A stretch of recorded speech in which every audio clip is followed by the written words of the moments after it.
The first time my wife introduced me as just a driver, I thought I'd misheard her. We were standing beneath the crystal chandeliers of the Whitmore Grand Hotel, the kind of place where the air smelled like polished marble and money.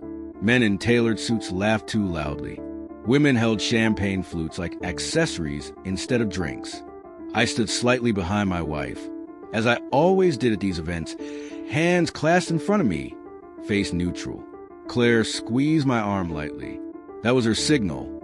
Stay quiet, smile, don't speak unless spoken to. This is my husband, she said to the couple in front of us, a real estate developer and his wife. Then she tilted her head, flashed that perfect smile she saved for rooms like this, and added, he's just a driver, helps out with transportation. I waited for her to laugh, to clarify, to correct herself. She didn't. The developer nodded politely and turned his attention back to Claire. His wife gave me a thin smile, the kind reserved for staff. No follow-up questions. No interest. Just like that, I became invisible. I felt something tighten in my chest, but I didn't say a word. I didn't correct her. I simply nodded once and took a half step back, exactly where someone like me was expected to stand. Claire didn't look at me again for the rest of the night. It hadn't always been like this. When Claire and I met 12 years earlier, she used to brag about me. Back then, we were both scraping by. She was ambitious, brilliant, and fearless. I admired that about her. I worked long hours, took risks, built things quietly. We married young, supported each other, promised we'd always be a team. But somewhere along the way, as her world filled with investors, galas, and people who measure worth in numbers and titles, I became inconvenient. I didn't dress flashy. I didn't talk loudly. I didn't name drop. I listened more than I spoke. And in Claire's new world, that made me small. So when she asked me a year ago if I could help by driving her to events, I agreed without hesitation. She said it made her feel supported. I thought it meant partnership. I didn't realize it meant repositioning. After the gala, I waited by the car while she said her goodbyes. It was nearly midnight when she finally walked out, heels clicking sharply against the pavement. You could have at least stood closer, she snapped as she slid into the back seat. I was where you left me, I said calmly, pulling into traffic. She sighed, scrolling through her phone. You know how these people are. Appearances matter. I understand. She glanced up. Do you? I didn't answer. The drive home was silent, except for the hum of the engine and the faint city noise bleeding through the windows. When we reached the house, a modern, glass-heavy structure she loved to show off, she got out without a thank you. I stayed in the car for a moment after she went inside, hands still on the steering wheel. Just a driver. I repeated the words in my head, testing their weight. The introductions continued after that night. At charity brunch, he drives for me. At a business mixer. Oh, he's not in the industry. At a private dinner. He prefers to stay in the background. Each time, she shaved off another piece of me. And each time I let her. People assume silence is weakness. They assume if a man doesn't defend himself, he has nothing worth defending. I never corrected them. One evening, a month later, Claire hosted a dinner party at our house. Investors, partners, people who spoke in forecasts and percentages. I helped set the table, poured wine, listened. At one point, one of her associates, Mark, loud and smug, laughed and said, Claire, you've got life figured out. Successful, beautiful, and with a husband who knows his place. The table erupted in chuckles. Claire smiled. I froze, wine bottle hovering mid-pour. She didn't say a word to stop them. Later that night, after the guests left and the house fell quiet, I asked her, do you really see me that way? She looked tired, annoyed. See you how? As someone who knows his place. She rubbed her temples. You're overthinking. They don't matter. But you didn't correct them. She met my eyes, and for the first time, there was something cold there. Why would I? It makes things easier. For who? For me, she said honestly. Then softer. You don't need their approval. I nodded. And you don't need my dignity? She didn't answer. After that conversation, something shifted inside me. Not anger, not heartbreak, Clarity. I stopped attending events unless she explicitly asked. I stopped offering opinions. I stopped trying to remind her who I was. Instead, I watched. I noticed how often she talked about status, how often she worried about perception, how carefully she curated the version of her life she presented to others. And I noticed something else. People underestimated me completely. They spoke freely around me, assumed I was harmless, unimportant, invisible. I learned things they never would have said if they thought I mattered. One afternoon, Claire asked me to drive her to a private meeting across town. High level, she said. Very important. When we arrived, the building was quiet, discreet. No signage, just security at the door. As we waited in the lobby, a man in a tailored gray suit approached us. He extended his hand to Claire. "Ms. Whitmore, we've been expecting you." She shook his hand confidently. Then, without hesitation, gestured toward me. "This is my driver. He'll wait." The man glanced at me briefly, then nodded and turned away. I felt a familiar tightening in my chest. But then the man said something unexpected. "Actually," he added, pausing, "he might want to come in for this part." Claire frowned. "I don't think that's necessary." The man smiled politely, but there was something knowing in his eyes as he looked at me again. "I'm sure it is," he said. Claire turned to me, irritation flashing across her face. "It's fine. Just wait here." The man hesitated, then shrugged. "As you wish." She walked toward the elevator without another glance. I stayed behind. But as the doors closed, the man leaned in slightly and spoke quietly, just loud enough for me to hear. "She has no idea, does she?" I looked up at him. "No idea about what?" I asked. He studied me for a long moment, then smiled faintly. "Never mind," he said. "She'll find out soon enough."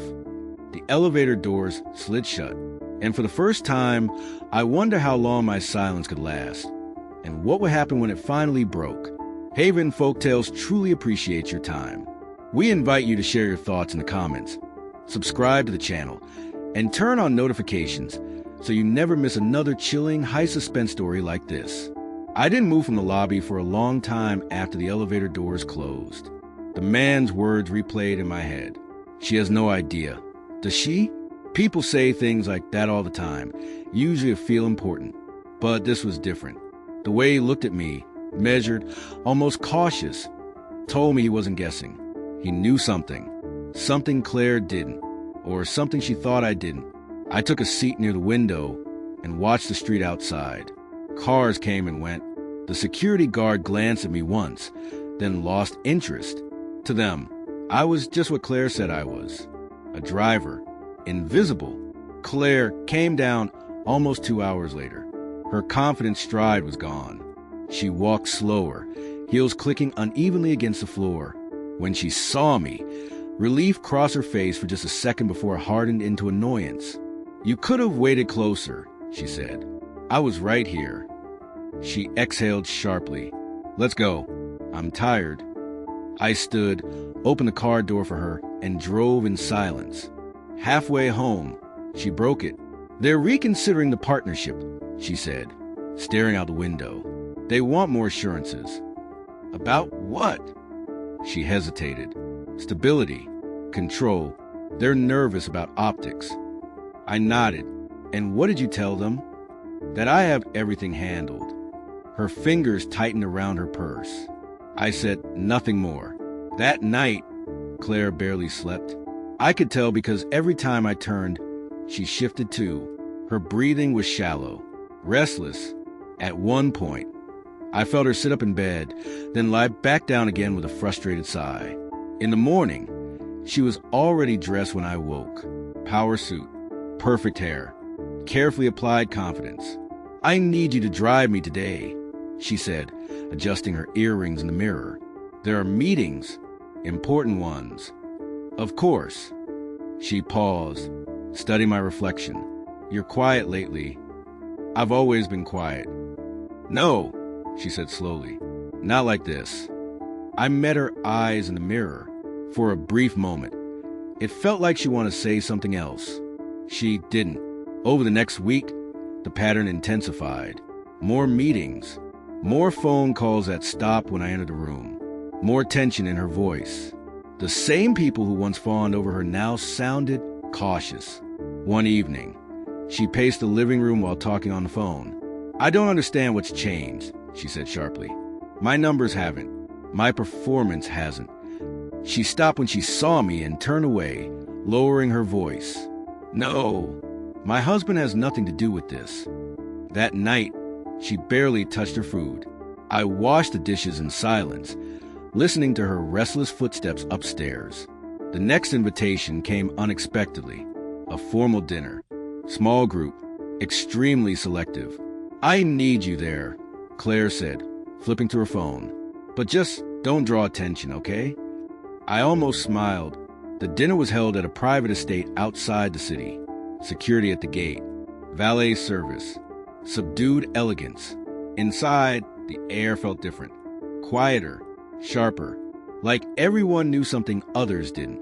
Claire introduced me the same way she always did. "This is my driver." This time, the reactions were strange. One man raised an eyebrow. Another woman tilted her head, studying me longer than necessary. A few exchanged glances. No one laughed. No one dismissed me. During dinner, conversation flowed around acquisitions, mergers, future projections. I ate slowly, listened carefully. Then, halfway through the main course, an older man at the head of the table cleared his throat. "Claire," he said calmly, "before we continue, there's a matter we should address." She straightened. "Of course." He looked directly at me.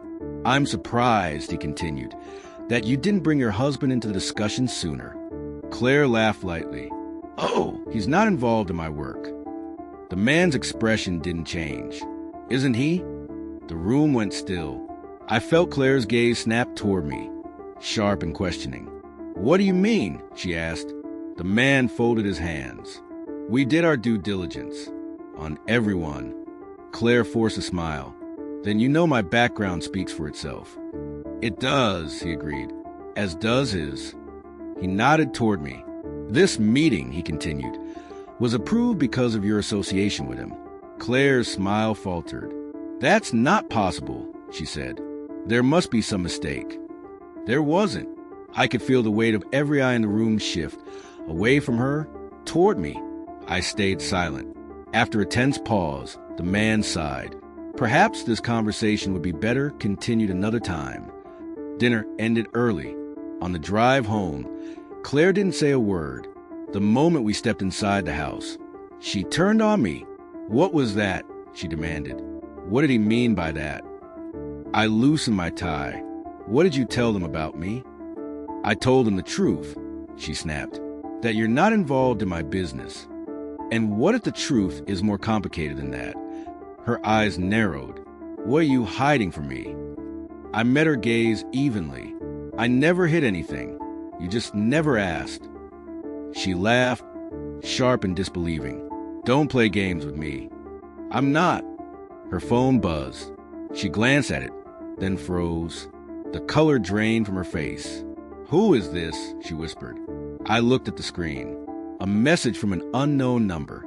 "You should ask your husband what he really does." Claire slowly lifted her eyes to me. "What does this mean?" she asked. I hesitated. For the first time in years, the balance between us shifted. She wasn't standing above me anymore. She was uncertain, searching. I could tell her everything right then. End the charade. Take back every introduction, every dismissal. But I didn't. Not yet. Instead, I said, "Maybe now you're ready to see me." Her phone buzzed again. Another message. "Meeting tomorrow, with or without him. Your choice." She swallowed hard. And for the first time since she started calling me just a driver, Claire looked afraid. Haven Folktales truly appreciates your time. We invite you to share your thoughts in the comments. Subscribe to the channel and turn on notifications so you never miss another chilling, high-suspense story like this. Claire didn't sleep that night. Neither did I. She lay on her side of the bed, back turned to me, phone clutched in her hand like it might bite her if she let go. Every few minutes, the screen lit up Emails, messages, missed calls. I didn't ask who they were from. I already knew. By morning, the tension in the house felt thick enough to choke on. "We're going to that meeting," she said finally, breaking the silence as she fastened her watch. Her voice was firm, but her hands trembled slightly. "Together?" I nodded. "Of course." She hesitated. "You're going to tell me what's going on before we get there?" "Yes," I said, "just not all of it." Her jaw tightened. "That's not acceptable anymore." I met her eyes. Neither was being erased. She looked away. The building wasn't the same one from before. This one was older, less polished, the kind of place that didn't need to advertise its importance. We were led into a conference room with dark wood walls and a single long table. 3 people waited inside. The older man from the dinner, the gray-suited man from the lobby, and a woman I didn't recognize, her expression unreadable. Claire sat beside me, posture rigid. The gray-suited man spoke first. "Thank you for coming." Claire forced a smile. "I'd like some clarity."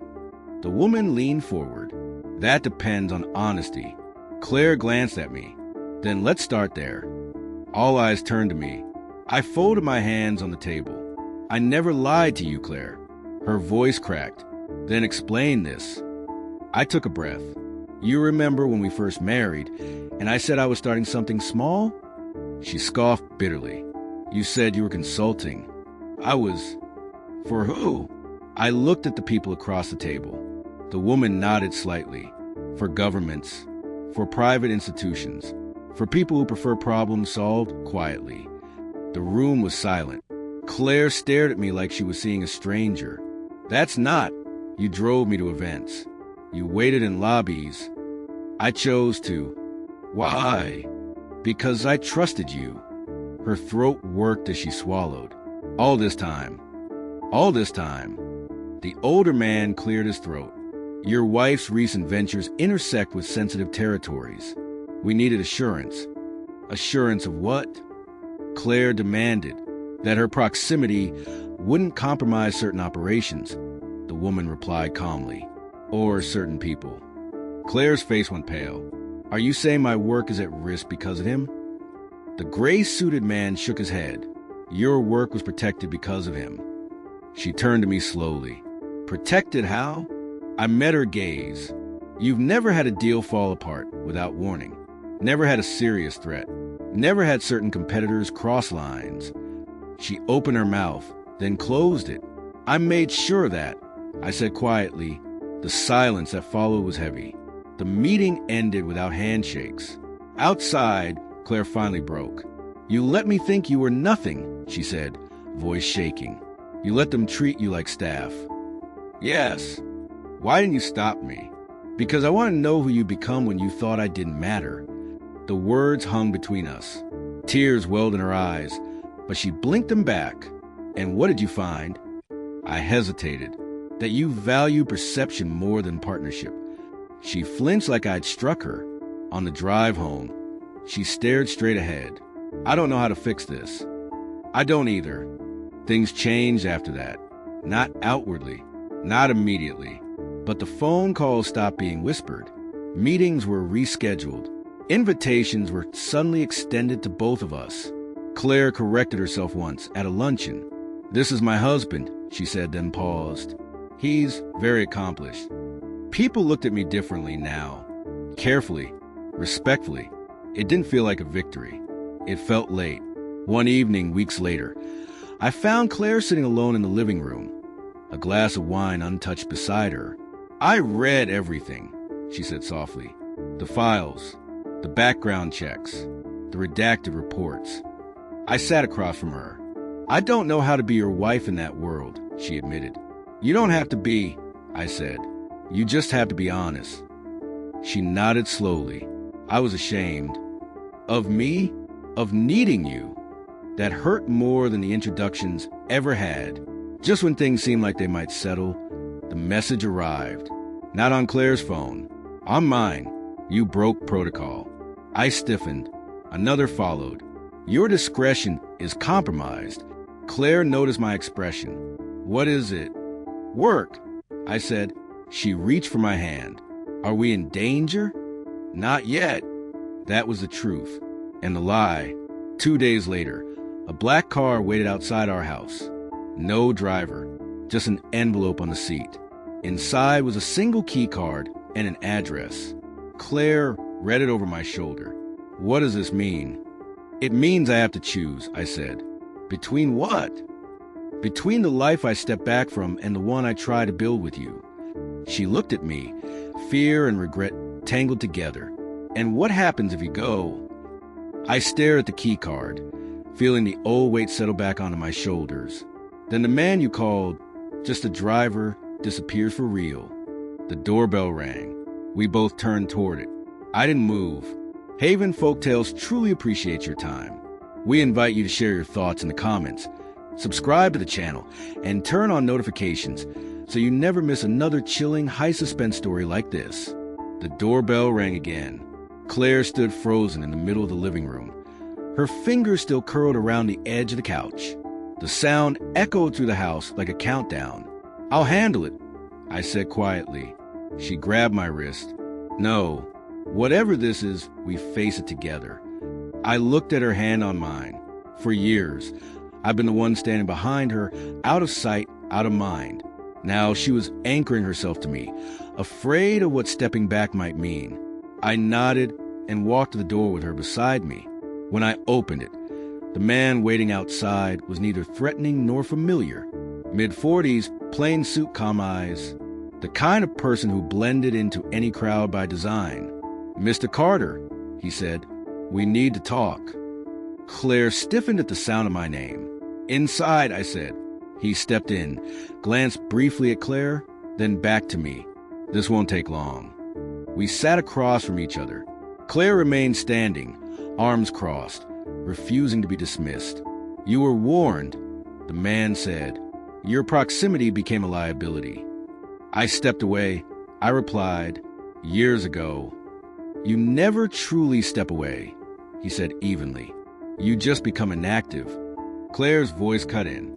"Inactive from what?" The man hesitated, then looked to me. I gave a slight nod. "From cleaning up messes powerful people don't want attached to their names," he said. "From protecting interests before they become scandals." Claire's breath caught. "And now?" she asked. "And now," he continued, "your husband's silence is no longer sustainable." I leaned forward. "I won't go back." The man studied me. "You already did, the moment you intervened without authorization." Claire turned sharply toward me. "Intervened how?" I exhaled slowly. "Remember the competitor who backed out of sabotaging your deal last year? The one who suddenly disappeared from negotiations?" Her eyes widened. "That wasn't luck," I said. The man nodded. "That's the problem." The room went quiet. Finally, he stood. "You're being given a choice. Formal re-entry, with distance reinstated between you and your wife, or a permanent severance." Claire's voice trembled. "Severance." He looked at her, not unkindly. "Disappear. For real." She turned to me, panic breaking through her composure. "You can't let them do this." "I won't," I said. The man paused. "Then choose." I looked at Claire, at the woman who once believed love meant standing side by side, at the woman who later believed it meant standing alone in the spotlight. "I already chose," I said. The man's brow furrowed. "That wasn't one of the options." "It is now." The fallout came swiftly. Accounts frozen. Contracts paused. Invitations rescinded. Claire's world, once so carefully polished, began to crack. At first, she tried to fight it the only way she knew how, calls, meetings, reassurances. But doors that once flew open now stayed closed. People stopped returning messages. One night, she broke down at the kitchen table. "I built everything for this," she whispered. "Status, security, respect." I sat across from her and lost sight of what it cost. She looked up at me, eyes red. "I was afraid if they knew how much I needed you, they'd think less of me. And instead," I said gently, "you thought less of me." She nodded, tears spilling freely now. "I'm so sorry." I reached for her hand. I didn't stay silent. because I was weak. I stayed silent because I hoped you'd remember. Her fingers tightened around mine. I remember now. Weeks passed. The black cars stopped coming. The messages stopped too. One afternoon, Claire handed me her phone. I turned down the restructuring offer, she said quietly. I raised an eyebrow. You sure? They wanted control. Total. And they wanted you gone. And she met my gaze. I'm done building a life that only works if you're invisible. We sold the house not long after. Moved somewhere quieter. Smaller. Honest. Claire started consulting independently, slowly, on her own terms. Some days were harder than others. Some nights she lay awake, mourning the life she'd almost secured. But she never introduced me as just a driver again. Months later, we attended a small gathering. Nothing extravagant. Old friends. New beginnings. Someone asked Claire what I did. She smiled, glanced at me, then said, "He's my husband." Nothing more. Nothing less.